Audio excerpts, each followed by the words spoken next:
Moja kati ya taarifa ambayo imechukua vichwa vya walio wengi zaidi ni kuhusiana na mwenyekiti wa chama cha demokrasia na maendeleo Chadema Joseph Mbilinyi almaarufu kama Sugu amekanusha taarifa zinazoenea katika mitandao ya kijamii kuwa amejiuzuru kwa kile kinachodaiwa kuwa ni kutengwa.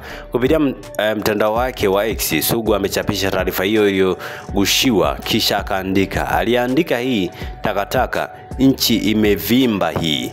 On the round hali iko tense. Halafu huu ndio ubunifu wanaokuja nao ili kubadilisha upepo. Katika taarifa hiyo iliyogushiwa imetaja sababu kuwa ni kutengwa kwa Sugu na kutoshirikishwa katika maamuzi muhimu ya chama hicho, hivyo kujiona anakosa nafasi yake kama kiongozi mkubwa na mwanachama wa miaka mingi. Kwa hicho ndicho ambacho Lissu ameweza Sugu kukikana. Sasa nikusome comment za wadau mbalimbali. Mtu wanasema tangu Chadema watangaze uasi, vurugu na uhaini wamezidi kupotea katika ramani za siasa nchini Tanzania.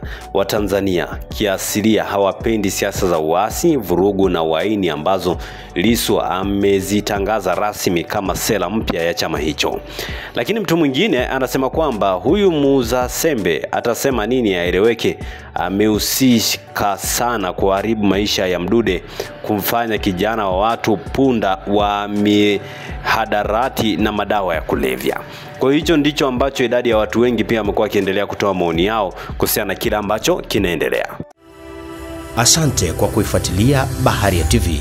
Usisahau kulike, kusubscribe, kucomment na kushare.